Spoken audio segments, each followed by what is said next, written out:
Danny Robbins, presenter of Uncanny and Haunted and Battersea Poltergeist, has another programme out, and me and my sister tonight are going to be discussing the first episode, Heol Fanog.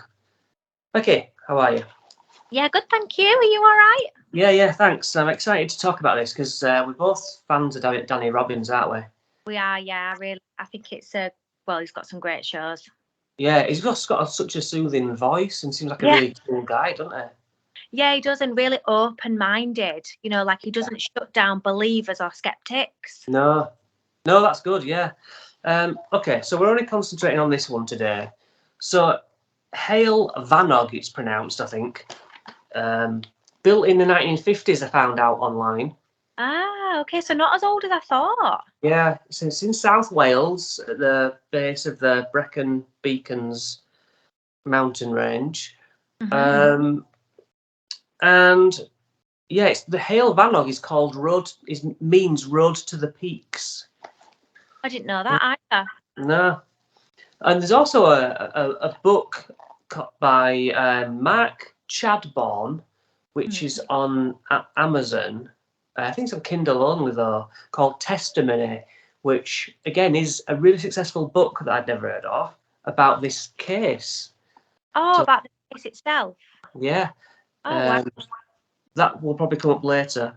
All right, so just if you haven't if you haven't listened to Danny's podcast, you have to listen to that first and come back here, okay? Because we are completely going to say everything that happens. Yeah, we're going to ruin it. So, so at the beginning, Danny starts off and tells us about Liz and Bill Rich. They moved to this remote farmhouse in Wales, the foot of the Brecon Beacon mountain range. This is 1989. Bill has a teenage son called Lawrence from a previous marriage. Now, Bill was a successful artist, and on the Facebook page, he actually has one of his paintings that I saw that I will put up here now. So he's played it in the show voiced by Joseph Fiennes, who's a great actor. I don't think I knew the Liz actress, Alexandra Roach, but she seems pretty damn good as well. Yeah, they are both good. They bring it to life. Yeah. So when they moved to this house, they were pregnant. She was pregnant with Bill's son. And in the show, they find this ruin around near the house. And then a farmer turns up. He's called, I do have his name. I can't even remember, but he just appears, doesn't he? He's just there. Wyn Thomas, he's called. Yeah.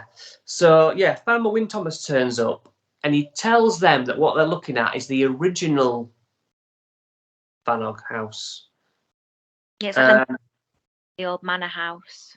Yeah, and I didn't realise this on the first listen through, that it sort of must have washed over me, that Bill finds, the guy tells him that another farmer was looking for stones and stuff and found a load of gravestones all smashed up, and those stones get taken to the new site. They were used to build the new house. Yeah, which makes your alarm bells start to ring, doesn't it? You think, yeah, should you be using broken gravestones for your house? I wouldn't, but that's just me. No. So, and then he also says that to the boy, I think, to Lawrence, don't go sort of near that ruin because things drowned in that cellar. That was it. Yeah, I'd forgotten about that. I've only listened to it once and I'd forgotten about it. Now you've said that, well, it didn't really make sense. No. I'm assuming things will come to light. Now, does that mean there's a well for a start? You know, we don't know. We're going to find out, which is great. Yeah. Yeah, so we've been to Wales, right? Yeah. James, your husband, what did you say about where Brecon Beacons? Yeah, so he was actually based in Pembrokeshire, so it's a while away from the Brecon Beacons, but he knows of people who have actually died in military training incidents in the Brecon Beacons. So you're talking about, being shot in training exercises, and having read a little bit about the area, I know it says that quite a lot of bad things tend to happen there, which again all plays into this house and witchcraft and so. But yeah, so he's aware of a few people that's happened to. Definitely a couple of deaths, but there have been series as well. So feed into that, you can take from that what you will, but it just all kind of adds to the story. Yeah. So the rumours of witchcraft and rituals are widespread locally. I mean, we live in an area near Pendle Hill, don't we? So we kind of understand what that's like anyway. Yeah. Okay, so this is meant to be an idyllic house, especially from the rough and tumble of the big city. You come out there to be an artist and you've got those mountains and the open ruralness. Beautiful, Scenery and lifestyle, I imagine. Yeah. The baby's born, called Ben. Yeah. And then Bill's having a wee when he hears heavy booted footsteps, beautifully audioed on the podcast thing. Yeah, gives me goosebumps even thinking about it. Yeah. So running across the landing. Yeah, above him, like above. Yeah. And nobody else hears it. So his wife and the baby were upstairs. Yeah. And he was downstairs. No one seemed to hear it upstairs. No, that's which is strange because I feel like if I was in my bedroom and James was downstairs, if someone was running on the landing outside, you'd probably hear it, wouldn't you? You'd think you'd hear it. But may I remind you of the footsteps in Cavendish Court up those steps when I had a dictaphone on the stairs? Very, very true, yeah. And I got one footstep on my dictaphone on those stairs, and you heard the full lot with Sue, both of us. 12 steps worth of footsteps. We expected you to appear. Yeah. At the top of the stairs, and it just stopped. So yeah, and maybe I don't know. I'm speculating, but maybe they can pick and choose who they kind of play it to almost. Yeah. So maybe that was a warning or an introduction. Yeah. To the man of the house. Wanted to make itself known, whatever it was. Yeah. So that was the first real thing, wasn't it? No one hears it. And then his wife says she knows because she's Welsh, I think, by the sounds of the actress. She's Welsh, yeah. Although, I don't know how. I think the actress is extremely Welsh, but yeah. But yeah, no, I think she was from Wales and he's from England. Yeah. So she says about her grandma, someone telling her as a child about the Hag of the Mist. That was awful. That was that was uncomfortable to listen to. What awful grandma. Yeah. I mean, black eyes, black teeth, and wings. As soon as he said wings, I went, "Oh, folklore." I can't stop listening. Yeah. Oh, it's a cat. I wondered what it was behind you. Done. Yeah, I know, it just made me so jump. Hag of the Mist. But also she said, didn't she, that the Hag of the Mist is there to claim the husband for herself. Oh, right. Said that she I think that's what she said, that the legend is that she would find the man and she would claim them as her husband. Yeah. That's what I think. I'm pretty sure that's what she said, yeah. So the first electricity bill comes in, and it was £750, and they're like, "What? Why is that?" They work it out. It's equivalent to £1,940 for a quarter. Yes. And thousands and thousands and thousands of hours worth of using your washing machine. Yeah. So like 8 days worth of washing machine a day or something. It was Danny does an experiment at home and finds that you have to run the washing machine for 31,250 hours or 1,300 days non-stop, and that was just for the month's sort of bill or whatever. I mean, it just doesn't happen, does it? No. And I think the activity seemed to be linked to that usage, didn't it? Yeah. Now, I saw a video where an investigator took 2 batteries to, I think it was 200 investigations with him, and he tested them before he started. They were brand new. He put his tester on them. He knew how much voltage were in them. And after 200 investigations, he tested them again, thinking, well, if battery drainage is a thing, maybe they'll... Anyway, they were exactly the same as when he started. Oh, wow. Although I would suggest that we only get battery drain once we start using them in the items. I'm doing a video about electromagnetic fields, and a battery doesn't give off an electromagnetic field when it's just sat there. It has to be... Oh, so is he not using the device? No, Oh, he's taking batteries and going, well, they haven't drained them. yeah, no, because I would think it's like if you turn your camera on and it's drained in an investigation, then you can physically sometimes see it draining, can't you, when it's on? But if it wasn't on, there's no power source for it to drain, I wouldn't think. No.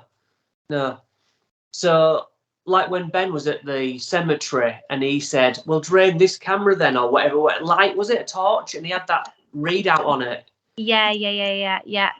So I think, I don't think having just 2 batteries, I don't think it works like that. I think they have to be being used to then to drain the power from it. It was a good idea, but I don't think he did it quite right. Yeah. Yeah. I mean, I don't know. I'm not a spirit, but I mean, it clearly didn't do anything, did it? It didn't work. So No.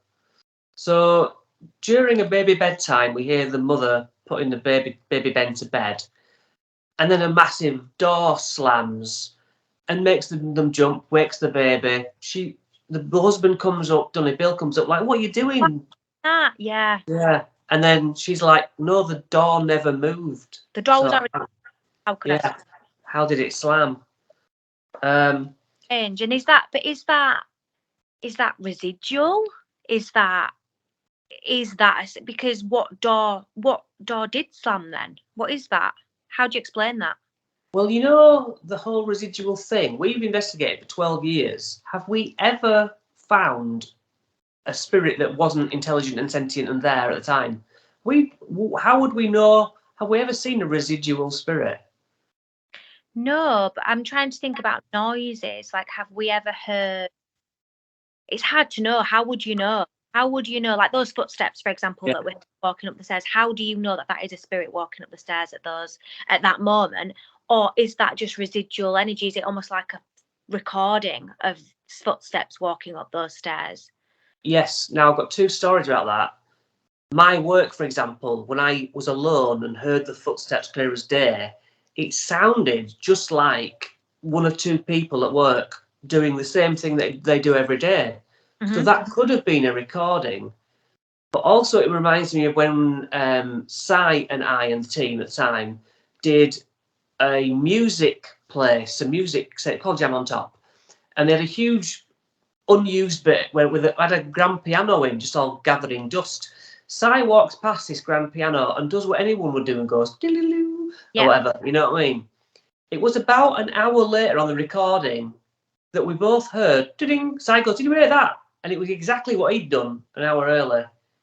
So what is that? Is that an echo an hour later? Like, what's that? Was it just exactly mocking him? Or, It seems, I don't know scientifically how possible it is for an echo to come back an hour later. It just doesn't seem possible.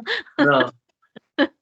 World's laziest echo. Yeah, but then again, scientifically, you wouldn't say, oh, actually, it must be the ghost then.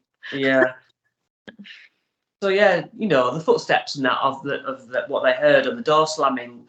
Do spirits have a physical form, or is it just, as you say, kind of a replay of sound? Do you know what I mean? If they're making a noise, you'd have to say, well, they must be making contact then, but maybe that's not how it works. But then you also, is it genuinely a case by case basis? You can get occasions where people will physically see doors slam, and that is physical. That's Physical. asked to them, don't they, to be able to do that. So maybe it just depends on the case, and everybody's case is different. Yeah. So yeah, I mentioned the piano. Then we're introduced to obviously Kieran O'Keefe, Keefe, even psychologist and skeptic and wonderful guy. Yeah. Evelyn Hollow, trusted lady, parapsychologist. So in they come. They mention that locations around the area are known for witch folklore. Kieran talks about snippets of sleep states while you're awake, which I totally get, because even my son was telling me about you fall asleep at the wheel for small bits of time. It's like, I read about it. It said that, and when you're like driving in the morning to work for miles, and quite a lot of the time you're like, I don't remember that journey. Yeah, autopilot. Yeah, you're not necessarily it's close enough to a sleep state that people say you can just be in a, for those split seconds. I can get that, especially when you sat here watching telly, and then you're like suddenly, aren't you? And you realise you weren't concentrating. Yeah. I think it's like that. Yeah, and the thing is, I just find it so difficult, because I think if you're a believer, you're going to say absolutely not. He'd walk down the stairs, he was stood there having a wee, and he heard, it wasn't one footstep, it was doo, doo, doo, across the whole of the landing. So it's easy, I think, as a skeptic to say, well, he was probably asleep. Or as a believer, it's very easy to then be like, well, no, hang on a minute. It's so difficult, unless the ghost is stood straight in front of a skeptic. Yeah. It's very easy to just be like, well, it could have been this, or it could have been that. Could have been. I think, again, every case is different. And like when you do give a report of seeing a spirit, and people will say, are you taking any medications? Or maybe you were tired, maybe you were just hallucinating. And I think, well, how many other times have you been tired? And do you hallucinate? Exactly. Well, I don't ring you up and say, oh, so tired the other night, I thought a banana had walked in. Exactly. And yeah, 100%. And I was thinking this after listening to this. I was thinking about, because I knew the sleep deprivation would come into this, because they've got a baby. Alice, my daughter, did not sleep for 4 years. And when I say did not sleep, I mean she was up 3 or 4 times in the night until she was 4, until she went to school. Yeah. Like a zombie for that 4 years. Not once did I ever experience anything out of the ordinary or hallucinate, or so I can only go by and I know everybody's different, you can only go by your own experience, but I find it very believe that you would be that sleep deprived that you start to hallucinate. You've not been up for hours and hours and hours and hours and hours and hours, 2-3 days on end. It's short stints of sleep, which is awful, but you're not absolutely exhausted to the point where you'll see things that aren't there. Yeah. If you do, then you probably should be going to a doctor. Yeah. Yeah. So the next thing is footsteps start again with also a whirring noise, which turns out to be the electric meter, and a foul smell. Yeah. So the foul smell there's also a smell of incense. Is that right? Yeah, incense like in an old church. Yeah. So what's your thoughts? So I would, if I was going from paranormal, I would say that is 2 separate entities. Yeah. And in my mind, I might be wrong. In my mind, the incense I would think as being almost a protection. Yeah. And the rotten smell I would think is something that's quite unpleasant. Yeah, I agree with that. Yeah. We have smelt perfumes before, early days, not for a while. I've certainly smelt my dad's mum. I've certainly smelt it, and not for a very long time, but I have smelt it before. When laying in bed, funnily enough. So not even about. I was probably 15 years ago, but I still remember it as clear as day now. I'm not saying it was her, but unexplainable. Like, it was a perfume that I've not smelt since. It's not, she didn't wear Chanel or, Yeah. that I recognised completely, which is quite comforting. Yeah. Electricity Man comes round and suggests rationally that the supply is possibly being tapped into, but then he goes on to say, I have actually checked for that, and that is not the case. Basically, you need to pay it because you're using it. Yeah, and it's because on those sort of meters, they have a disc what goes round like that, and a little black or red line on it, and it will go going like this. So yeah, the bill has to be paid because you've used it. So Danny does his experiment, finds out it's just ridiculous amount of money. Extortionate, yeah. Yeah, so we have had batteries drain after fully charging them, but we're not really talking about batteries here, which have a limited source. If it can tap into that energy source, it's on the endless tap, isn't it? It's intelligent as well. Oh no, it's okay. It's a cat. The dog just it's intelligent to know as well how to do that. It's obviously learn how to do that. Yeah, realise it can do it or something, and yeah. And why wouldn't you? That's an amazing source to have. If you are a spirit and you want to make yourself known, then it's great to have that on tap. Yeah. We used to go along with the whole thing of being near water sources. There was always rivers nearby where we went to hauntings. Mm-hmm. And I remember on a ghost show that looked into it and said water running cannot create an energy, actually. You think of the motion. Yeah. But it can carry an energy. Right. So, same sort of thing. Crazy what natural kind of, resources can do. We've got a river that runs past us. Yeah, I think I can imagine why people would say that, though. It's got energy within it, hasn't it? You can picture it. It's like they say limestone as well, don't they? Limestone, they say, can hold a amount of energy. Limestone and quartz, because that's what, don't they use that in watch batteries or something? Is that right? Yeah. Yeah, it's interesting. It's interesting. So when Thomas is asked by Bill, farmer, has anything odd ever happened at Heol Fanog? And he says the whole place is bad luck, which again is the folklore. Another farmer saw broken gravestones up at the house, suggesting a family plot had been disturbed and used them to build the new house where Bill now lives. Mm-hmm. Yeah, you don't want to hear that, really, for a start. Wouldn't want to be living in that house. Be No. selling it on the market. Unless you don't believe in spirits, and you'd be like stone, isn't it? Well, she didn't. Yeah. She didn't. She wasn't really a believer from what I've looked at. She wasn't a huge believer in it. But when it's there in front of your face, there's not really much more. You can't not believe, can you, when it's happening in front of you? Yeah. Danny brings in the real Liz, which is a good thing, and they're at the location, and he hears how terrified she is at being in that place again, and yeah, she's rubbing her hands together, isn't she? Yeah. And really uncomfortable. He said he can tell how uncomfortable she is. Yeah, and that's pretty much where the episode concludes, episode 1, and it's just brilliant. We're on another production of Danny's, and you can sort of play along and unpick it and unpack it, and hopefully we'll do episode 2 next. It says we'll bring the parapsychologist in, and I'm like, boo. Yeah, shut up. Yeah. But yeah, no, it's great. It's really entertaining, and you can tell how much research has gone into it.